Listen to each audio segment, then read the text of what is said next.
Pues hoy me gustaría hablar de un tema que creo que tiene muchísima importancia, es el valor de la disciplina. Cuando hablamos de la disciplina, hablamos de la creación de nuevos hábitos. Hay algo que ninguno de nosotros podemos evitar, que es el hecho de que los hábitos al final son los que afectan de una forma directa a nuestra vida. Y la pregunta es ¿por qué afectan tanto? Y la respuesta es muy sencilla, porque crean determinados circuitos en el cerebro. Y una vez que ese circuito se ha creado, es como si de forma natural la información tendiera a transcurrir por ahí. Imaginemos que el cerebro fuera como una tierra arcillosa enormemente blanda y empezamos a pisar esa tierra siguiendo un camino determinado. Llega un momento en el que cada vez esa tierra se va hundiendo más y forma un surco. A partir de ahí es mucho más fácil que toda información penetre por ese surco a que empiece a generar pues un nuevo camino que a lo mejor sea mucho más interesante y mucho más positivo para nuestras vidas. Yo creo que es muy importante que entendamos esto. La gran recompensa es que traes a tu vida cosas que verdaderamente quieres que estén. Bueno, sobre todo, perdona Mario, sobre todo también abre una ventana a la esperanza de la rehabilitación. Absolutamente, absolutamente. De las cosas más devastadoras que existen por el enorme impacto que tiene el ser humano es la desesperanza. Es decir, verse en un túnel sin siquiera intuir la posibilidad de que haya un poco de luz. Sabemos perfectamente que cuando alguien cree, incluso situaciones muy complicadas, situaciones muy desafiantes, muy difíciles, que puede haber una luz aunque no la vea, y tiene esa fe en que antes o después encontrará el camino, encontrará la salida, y poco a poco va dando pasos, pues al final lo consigue en muchísimos casos. Y a mí me gusta pues comentar algo que es que el regalo de la fe es que al final se te permite ver lo que primero has creído, ¿no? Esta consistencia, esta insistencia personal elegida libremente de meterte en un proceso de mejora creo que es esencial. A mí de verdad me sorprende cómo pensamos que sencillamente por el hecho de cumplir años vamos a ser mejores. Hay gente muy jovencita que tiene un nivel de madurez extraordinario y hay personas con mucha juventud acumulada que tienen una madurez muy escasa. Entonces la madurez y la edad son dos cosas diferentes. Sí. Hay personas a lo mejor que dicen, oiga, yo llevo 30 años conduciendo, ¿qué me va a contar a mí de cómo se conduce? No, perdón, usted lleva a lo mejor un año repetido 30 veces. Entonces, es que, claro, es completamente distinto. Sí, ¿no? Entonces, esa voluntad, esa ilusión por mejorarse, por completarse, por desarrollarse, creo que es algo que todos podríamos poner en nuestra vida, dando pequeños pasos. Y es primero desaprender y luego reaprender. Claro, porque ten en cuenta que lo que estamos haciendo es cambiar nuevos circuitos. Entonces tenemos que desaprender ciertas pautas, que son inclinaciones que sentimos para movernos en una dirección determinada, y empezar a cambiar otros circuitos, empezar a generar nuevas posibilidades. Esto es un proceso de desaprendizaje, nadie dice que sea fácil, es sencillo de explicar, no es fácil de hacer, y poco a poco se van construyendo nuevas conexiones. ¿Y se puede aprender a tener fuerza de voluntad? Sí. Cuando en alguna sesión de coaching alguien me decía, Mario, estoy totalmente bloqueado, no hay nada que yo pueda hacer, les decía una pregunta que les lanzaba una pregunta que no es para nada genial, pero tiene un gran poder movilizador. Les preguntaba, ¿cuál es el paso más pequeño que te atreves a dar? Y siempre hay un paso, por pequeño que sea, que alguien puede dar. En el momento en el que alguien da un paso, por pequeño que sea, es decir, en el momento en el que actúa, en el que hace algo, eso que desde fuera parece que es insignificante, a nivel mental no lo es, porque solamente aquella persona que cree que puede, hace eso, dar un pequeño paso. Y a partir de ese pequeño paso se va conquistando territorio. Es decir, para mí la libertad de una persona es una conquista diaria. No podemos darlo por hecho, porque muchas veces nuestros propios automatismos nos quitan la libertad. A mí me parece maravilloso, independientemente de la edad que se tenga, que cada uno elija libremente en qué quiere mejorar. Se enfoque en eso y poquito a poco dé pasos para alcanzarlo. Es decir, pensar en grande y actuar en pequeño. No importa que sean pasos de bebé, pero tu visión, aquello que tira de ti, es algo muy grande. Bueno, sobre todo es que si alguien consiguiera llegar a la perfección en cualquier disciplina... Que además, fíjate, la palabra perfección hay que entenderla en su verdadero significado. La palabra perfección significa estar completo. Entonces, para mí, todo ser humano en su interior está completo, es decir, es perfecto en su interior. Ninguno de nosotros somos una maquinaria de reloj averiada que los demás tengan que arreglar. Y cuando uno siente que los demás le tratan como si fuera así, como si tuviera esos engranajes que funcionan mal, enseguida se resiste. Cuando alguien siente que los demás se dirigen a ti viendo esa dignidad, viendo esa perfección en tu núcleo, en tu esencia, en ese momento tú empiezas a creer más en tus posibilidades, tú empiezas a creer más en tus potencialidades. Lo que luego una persona alcance de mejora en su forma de ser y de estar en el mundo, eso es otro tema. Lo importante es saber que en nuestro interior, en el centro, en lo que nos define como seres humanos, somos completos, no somos defectuosos, ni siquiera, perdón, ni siquiera personas que tienen pues lo que se llaman deficiencias cognitivas, deficiencias físicas, en su núcleo tienen una imperfección. Siguen siendo perfectos, siguen teniendo esa enorme dignidad como seres humanos, y lo único es que tienen otros desafíos distintos a los nuestros. Pero eso es lo que me gustaría transmitir aquí, ¿no? Esa ilusión, esa esperanza de que hay un camino y de que hay una mejora posible siempre que se tenga el compromiso firme en dar esos pequeños pasos cada día. Aquella persona que de verdad está ilusionada por un objetivo que en principio parece demasiado grande, si persiste, si sigue, está creciendo como ser humano, su mente está cambiando, y si está cambiando su mente, está cambiando su vida. ¿Cuáles son esos 3 superpoderes que tenemos todos para ser felices, Mario? Bueno, yo creo que el primer superpoder es el superpoder de ilusionarte, es decir, lo que es la inspiración, lo que ha movido y moverá al ser humano, un proyecto, una propuesta, una visión que le trascienda, es decir, que no terminen en el yo, mío, para mí. Lo segundo que le mueve es la capacidad de poner en marcha su creatividad, su capacidad de comprensión en profundidad de aquellas realidades que no son evidentes. Y el tercer superpoder que tiene es el superpoder de ponerse en marcha siendo inasequible a lo que es el fracaso, es decir, levantándose cada vez que se cae. Esta capacidad del ser humano de ir aprendiendo a medida que se cae es algo que nos ha ayudado a lo largo de toda nuestra historia. Lo que pasa es que muchas veces o no estamos suficientemente inspirados porque no tenemos una visión, o no ponemos en marcha el proceso creativo y ni siquiera tenemos una estrategia para avanzar en un terreno nuevo, o sencillamente pensamos que las cosas suceden solas, sin un esfuerzo y una dedicación por nuestra parte. Si usted se despierta un día, Mario, sin ganas de levantarse y afrontar el día, ¿qué hace? Una de las estrategias que... ¿Alguna vez pasa, verdad? Claro que pasa. ¿También a usted? No, por supuesto que a mí, supuesto que a mí, y a veces con más frecuencia de la que me gustaría. Lo que pasa es que uno tiene que tener, primero, una inspiración, una estrategia y un entrenamiento. La inspiración es saber que en ese día se pueden abrir posibilidades que ni siquiera te imaginas. ¿Quién soy yo para decir que ese día no va a ser un día extraordinario? ¿Cuál es la estrategia que utilizo? Pues, por ejemplo, algo tan sencillo como pensar en 5 personas a las que yo realmente expresaría gratitud.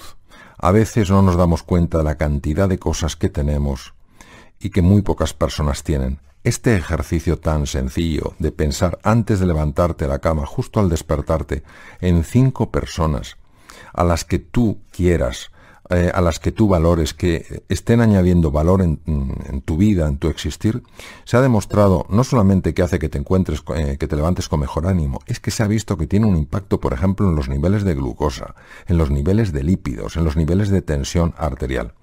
Y la parte de entrenamiento es que esto no es un día agradezco y el otro no. Es decir, si me lo tomo en serio, digo, si esta estrategia realmente tiene sentido y me explican por qué tiene sentido, por lo menos tengo que darle la opción de que funcione. Esto de, lo voy a probar a ver si funciona, lo pruebo un día y si no ha funcionado como me gusta, no sirve, eso es la excusa fácil para mantenerse atrapado en modelos viejos, mentales, que nos tienen muchas veces tremendamente esclavizados. Comer bien y hacer ejercicio, esas dos cosas, ¿cuánto pueden influir en nuestra felicidad? Comer bien y hacer ejercicio no sabemos hasta qué punto pueden influir en la felicidad, porque en la felicidad influyen 3 factores. Factores que tienen que ver con el cuerpo, factores que tienen que ver con la mente y factores que tienen que ver con el alma. Lo que sí sabemos, por ejemplo, es que cuando se come bien, es decir, de una forma adecuada, pensando en el cuerpo, en lo que le sienta bien al cuerpo, y cuando se hace ejercicio, Hay varias cosas que sí se han demostrado desde el punto de vista científico. Primero, que toda la parte anterior del cerebro, lo que se llaman las áreas prefrontales, aumentan de grosor. Estas zonas son muy importantes porque nos permiten estar más atentos, nos permiten ser más eficientes. La atención plena se ha asociado claramente con una sensación de bienestar.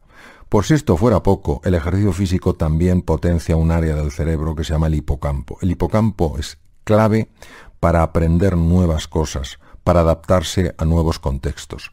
Y además se ha visto que el ejercicio físico aumenta el grosor de otra área cerebral que se llama el cíngulo anterior, que es probablemente el área más importante en la conexión humana. Se ha observado en el estudio más largo de felicidad que existe en el mundo, es tan largo que ya hay 2 directores del estudio que ya fallecieron a edad avanzada porque es un estudio de muchísimos años y actualmente el tercer director pues tiene también una edad bastante avanzada. Se ha demostrado que el elemento más asociado a la felicidad es la calidad de las relaciones humanas. Si el ejercicio físico mejora de una forma evidente el área que tiene más capacidad de facilitar el encuentro con otros seres humanos, como es el cíngulo anterior, lo que no cabe duda es que hacer ejercicio físico sí tiene un impacto en la felicidad. Decir si es un 10, un 20, un 30, un 4, un 60%, eso no lo puedo decir. No se sabe, pero todo está ligado de alguna manera. Claro. Exacto, es que todo está ligado, todo suma. Cuenta usted en el libro que cuando todavía estaba estudiando medicina, que por cierto empezó con 17 años, obtuvo una beca en Finlandia. Sí. Todo iba bien allí, le gustaba el trabajo, hizo muchos amigos. Sí, sí. Pero estaba cada vez más decaído. ¿Qué ocurría? Bueno, efectivamente fue en Oulu, en el Hospital Central de Laponia. Éramos estudiantes de medicina de muchos países europeos y la verdad es que nos llevábamos muy bien. El hospital era modernísimo, Finlandia es un país precioso, la gente muy agradable y a medida que iba avanzando el tiempo, pues yo empecé a notar un cambio en mi estado de ánimo y yo no entendía a qué se debía ese cambio en el estado de ánimo porque no era una cosa puntual, era algo como que se estaba estableciendo en mí. Yo hice un proceso de reflexión intentando ver qué es lo que no estaba funcionando en mi vida. Estaba apasionado, estaba en el departamento de ortopedia del profesor Timo Laramie, me trataban de maravilla. Yo estaba aprendiendo muchísima cirugía, me gustaba incluso la comida, que es un poco peculiar, tenía amigos por todas partes, me encantaban las saunas, de vez en cuando nos íbamos a una cabaña en medio del lago y nos bañábamos todos, es decir, no veía ningún problema. Entonces un buen día se lo comenté a mi amigo Hubertus. Hubertus era una persona de cerca de 1,90 de altura, que venía de Suecia. Le dije, mira Hubertus, no sé qué me pasa, pero estoy súper decaído. Entonces él me dijo, Mario, es que tú no lo sabes, pero es que la luz está cambiando. Nosotros en los países escandinavos conocemos esto. Claro, al cambiar la luz, lo que ocurre es que empieza a producirse un aumento de melatonina porque baja la luz y la melatonina compite por el mismo aminoácido que la serotonina. La serotonina es una hormona clave en los estados de ánimo, digamos que es la hormona más importante en el estado de ánimo. Lo que yo notaba era una reducción en el nivel de serotonina a favor de un aumento de los niveles de melatonina. Entonces comprendí hasta qué punto los ritmos biológicos, lo que se llama el ritmo circadiano, el ritmo del sol, tiene un impacto clarísimo en el estado de ánimo de una persona. Habla usted en el libro de Michael Phelps, ¿verdad? Sí. Me gustaría que nos contara qué admira de ese nadador olímpico. Bueno, yo tuve la fortuna, la ocasión de que nos invitaron a los dos a dar unas conferencias en México. Sí. Y escuchándole, pues él sencillamente reveló algo que nos puede parecer evidente, pero cuando te lo dice el atleta que más medallas tiene en toda la historia de las Olimpiadas, pues se le presta especial atención. ¿Y qué dijo? Y él hablaba de la increíble importancia de entrenar, que él había, desde que empezó a nadar, había entrenado todos los días de su vida, fuera Nochebuena, el día de Navidad, fuera el día de Acción de Gracias, fuera el 4 de julio, cualquier día él entrenaba. Y que esto era la clave del éxito. ¿Qué ocurre? Que muchas veces, cuando vemos a alguien que ha triunfado a semejante nivel como Michael Phelps, tendemos a pensar que son solo sus cualidades físicas o tal. Sí, que no hace nada más, ¿no? O su inteligencia, o que, bueno, que entrena, pero no que entrena a tal nivel. Entonces, claro, muchas veces esta es la parte que menos se expone porque es la parte menos apetecible. Lo que nos gusta son las medallas, el triunfo, los éxitos, pero esa parte... Digamos que el sudor no es atractivo, claro, ¿no? Claro, el sudor no es atractivo. Entonces, cuando una persona renuncia a presentarse como alguien, digamos, de otra galaxia, con unas cualidades únicas, casi convirtiéndose como en un ídolo de la humanidad, y presenta este aspecto tan humano del sacrificio constante, de la dedicación ininterrumpida, pues francamente uno descubre varias cosas. Primero, que llegar a cierto nivel en la vida, a cierto nivel de éxito, pide una enorme dedicación. Y segundo, que quien no esté dispuesto a poner esta dedicación no podrá llegar probablemente a hacer realidad sus sueños. No basta solo la inspiración y tener una buena estrategia. Hay que estarse entrenando constantemente. Cada vez hay más gente que vive sola, Mario, ¿verdad? Sí. ¿Cómo nos afecta la soledad? Y sobre todo, ¿cómo la combatimos? A veces nos han llamado algunos despiertos, ¿no?, que nos dicen, estamos muy solos, la radio nos hace mucha compañía, pero bueno, más allá de la radio, del momento que puedas estar escuchando un programa, ¿cómo se combate esa soledad? Bueno, primero, resulta verdaderamente paradójico que en una época con tantísima comunicación haya tanta soledad. Y es por una sencilla razón. Es porque la comunicación que estamos teniendo es tremendamente superficial.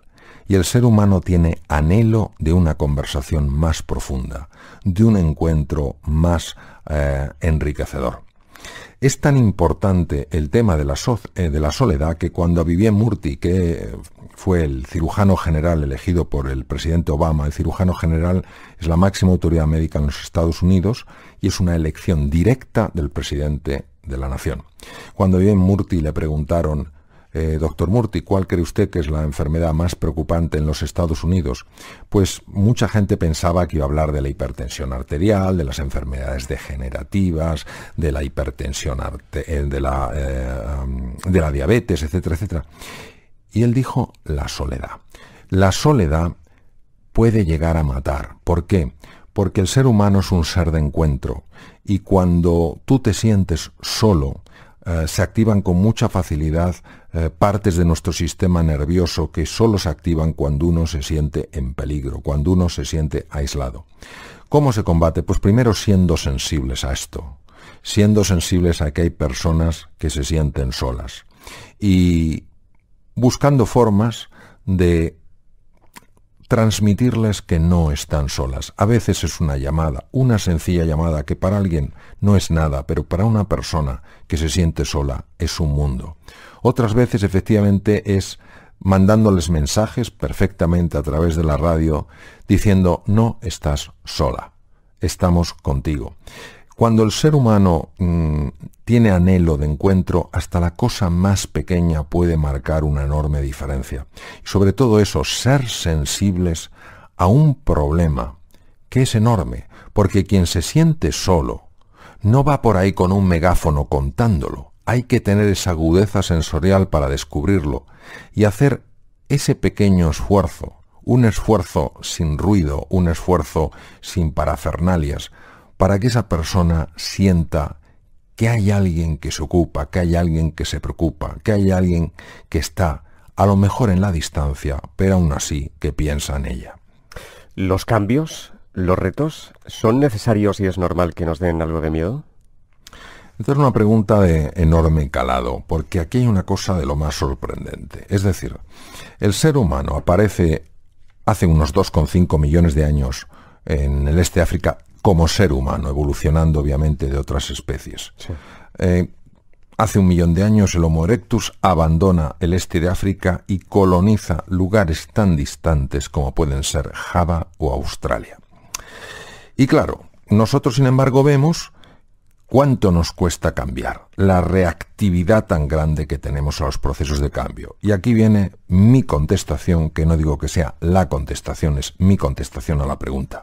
El cerebro humano está tan preparado para los cambios que hay uno de los 2 hemisferios del cerebro, de las 2 partes que tiene el cerebro, el hemisferio izquierdo y el hemisferio derecho, hay una de ellas, que es el hemisferio derecho, que está especialmente diseñado para adaptarse a los cambios.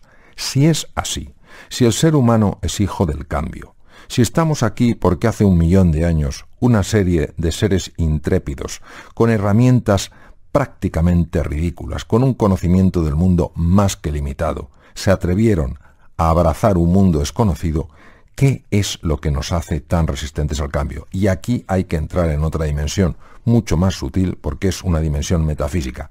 Es una figura que tenemos, una especie de programación mental que se llama ego. Entonces, el ego busca sobre todo controlar, busca la seguridad, busca la certeza, busca el estatus, busca el reconocimiento, busca encajar como sea. Y todo lo que sea un cambio, todo lo que sea abrirse a la incertidumbre implica descontrol. Implica a lo mejor perder estatus, porque claro, ya no puedo demostrar lo que sé en un terreno en el que no sé. Puedo perder reconocimiento. A lo mejor me exige entrar en contacto con otras personas y no, digamos, entre comillas, con mi antigua tribu. Y el ego se rebela contra esto. Claro, el ego tiene mucha fuerza porque de alguna manera utiliza todo lo que es la arquitectura cerebral para que experimentemos un proceso de cambio como una amenaza.